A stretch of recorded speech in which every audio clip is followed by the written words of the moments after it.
এতদিন পর নিয়ে চলে এসেছি দীঘার দ্বিতীয় পর্ব। এই যে এটা আমাদের হোটেলটার বাইরে থেকে দেখাচ্ছি, ভিতরের ভিডিও আমার করা হয়নি। এই যে সামনে মা, বাবা, দাদা আর আমি এই যে রেডি হয়ে চারজনে সন্ধ্যেবেলায় বেরিয়ে পড়েছি, যাচ্ছি জগন্নাথ মন্দিরে। আমার লুকটা কেমন লাগছে তোমরা জানিও। আর আমরা হোটেল থেকে গাড়ি নিয়ে একদমই যাইনি, কারণ রাস্তায় নাকি প্রচন্ড পরিমাণে জ্যাম থাকবে, তাই আমরা এখান থেকে টোটো ধরে মন্দিরের কাছে যাব। আর মন্দিরের কাছে লাইন দেখে তো আমরা হা হয়ে গেছি। ভেবেছিলাম সামনে কোনো রাস্তা থাকবে, মানে অন্য কোনো জায়গা দিয়ে ঢোকা যাবে, কারণ টোটোওয়ালাটা আমাদের বলেছিল যে একদম গেটের সামনে চলে যান, ওখান দিয়ে গেটের সামনে তো গেছিলাম, কিন্তু বুঝতে পারছিলাম না কোথা থেকে কিভাবে ঢুকবো। তাই আমরা লাইনে এসে দাঁড়ালাম। ওই লাইনে 2-3 মিনিট দাঁড়ানোর পর সঙ্গে সঙ্গে ঢুকে যেতে পেরেছি। আর এই যে ফাইনালি আমরা ঢুকে পড়েছি, আমি, মা, বাবা ঢুকেছি, আর দাদা ঢোকেনি, কারণ একটাই জুতো আমরা কোথায় রাখবো খুব ভেবে পাচ্ছিলাম না, তাই দাদাকে পাহারা দিয়ে আমরা ভেতরে ঢুকে পড়েছি। দাদা তো মাঝে মাঝেই দীঘাতে আসে, বললো যে আমি পরে কখনো দেখে নেবো, তোমরা দেখে নাও।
গেট পার করে ফাইনালি আসল মন্দিরে আমরা ঢুকতে পেরেছি। আমি কোনো ভিডিওতে দেখেছি কেমন কি ভিড় হয়, বা কারোর মুখে শুনেওছি যে খুব একটা ভিড় হয় না, কিন্তু আজ আমরা গেছি, সে যে পরিমাণে ভিড় হয়েছে মানে কি বলবো। আর আমরা এত তাড়াহুড়ো করে ঢুকছি তার দুটো কারণ। প্রথম কারণ হচ্ছে কি 8টার মধ্যে মন্দির বন্ধ হয়ে যায়, আর দ্বিতীয় কারণ হচ্ছে কি মা খুবই তাড়া দিচ্ছিল। আমি আর বাবা আস্তে আস্তে যাচ্ছিলাম, কিন্তু মা তাড়া দিচ্ছিল, কারণ হচ্ছে কি দাদা বাইরে দাঁড়িয়ে আছে, দাদা কতক্ষণ দাঁড়িয়ে থাকবে, এই সব মায়ের মন চিন্তা করে যাচ্ছিল বারবার। আর এই দেখো ফাইনালি আমরা দর্শন পেয়ে গেছি জগন্নাথ, বলরাম আর সুভদ্রা। কি পরিমাণে ভিড় শুধু দেখো, ঠাকুর তো আমি দেখতেই পাচ্ছি না, শুধু ক্যামেরায় দেখতে পাচ্ছি। ওখান থেকে তাড়াতাড়ি বার করে দিয়েছে, কারণ 8টার মধ্যে গেট বন্ধ হয়ে যায়। আমরা ওই 8টা বাজে 15-20 মিনিট বাকি, তার আগে ঢুকেছিলাম, তাই তাড়াহুড়ো করে বাইরে বার করে দিয়েছে। তবে দর্শন খুব ভালোভাবেই করতে পেরেছি। আর আসল মন্দিরটা থেকে বেরোনোর দুদিকে দুটো রাস্তা, মানে ডান দিকে একদিকে, বাঁ দিকে। আর আমার সাথে কি হয়েছে জানো, আমি ভিডিও করতে করতে ভিডিওর মধ্যে এত পরিমাণে ঢুকে গেছি যে আমি ভিড়ের মধ্যে মা বাবাকে হারিয়ে ফেলেছিলাম, তাই ডান দিক দিয়ে আমি বেরিয়েছি আর বাবা মারা বাঁ দিক। তারপর ফোনে কন্ট্যাক্ট করে বুঝতে পেরেছিলাম যে আমরা দুজন দুদিক দিয়ে বেরিয়েছি, কিন্তু বাইরে বেরিয়ে এসে এত ভিড়ের মধ্যে খুঁজতে একটুখানি টাইম লেগেছিল, তবে পেয়ে গেছি বাবা মাকে। এই দেখো ভিডিওতে একটুখানি দেখা গেল বাবাকে।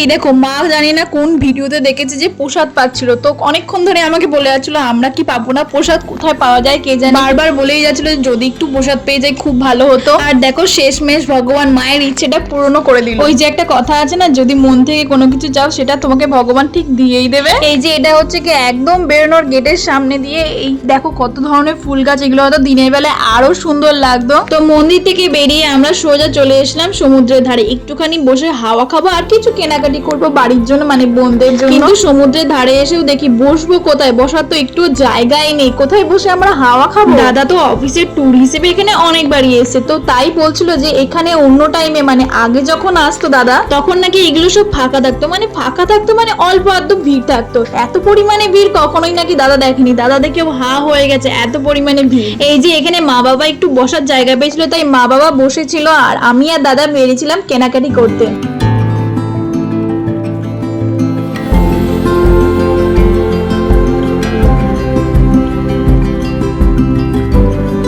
সবাইকে আজকে হচ্ছে নেক্সট দিন, সকালবেলা স্নান করে আমরা সব রেডি হয়ে গেছি, 9টা বাজে। বাইরে এত এসির মেশিনের আওয়াজ হচ্ছে, আমার কথা শুনতে পাচ্ছ নাকি জানি না, যাই হোক। তো রেডি হয়ে গেছি, একটা মন্দির দেখবো, তারপরে বাড়ির পথে রওনা দেবো খাওয়া দাওয়া করে। তো চলো দেখা যাক, মন্দিরটা দেখতে গেলে নাম ঠিক আমি জানি না, বাবা কোথায় শুনেছে, তো চলো যাওয়া যাক। এই যে মন্দিরে আমরা চলে এসেছি, আর মন্দিরটা কিন্তু উড়িষ্যার মধ্যে পড়ে, মানে পুরো জায়গাটা কিন্তু উড়িষ্যায় পড়ে যাচ্ছে। আমরা ফাইনালি অন্য রাজ্যে চলে এসেছি। এই যে মন্দিরটা, এটা একটা শিবের মন্দির ছিল, আর আশেপাশে মানে মন্দিরের সাথেই লাগো আরো অনেক ছোটখাটো মন্দির ছিল যেখানে অন্যান্য ঠাকুর ছিল। আর আসল মন্দিরে তো আমরা পুজো দেবো না, পুজো দেওয়ার লাইন তো প্রচুর ছিল, আর ঠাকুরকেও যদি দর্শন করতে যাই তাহলে ওই লাইন দিয়েই ঢুকতে হবে, কিন্তু এত লাইন পেরিয়ে যাওয়া আমাদের অনেকটাই লেট হয়ে যেত। তাই আশেপাশে যে ছোটখাটো ঠাকুরগুলো ছিল মানে মন্দিরগুলো, সেইগুলো দর্শন করে নিয়ে আমরা চলে এসেছি।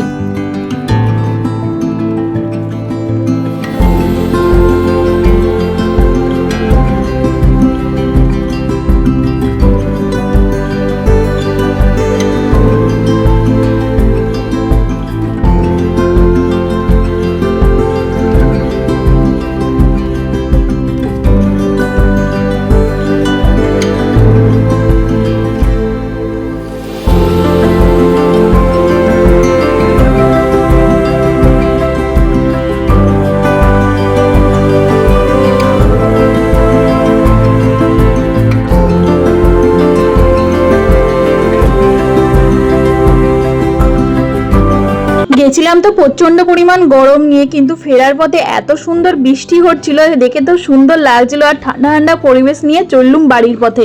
আজকের মতো টাটা, দেখা হচ্ছে নতুন কোনো ভিডিওতে।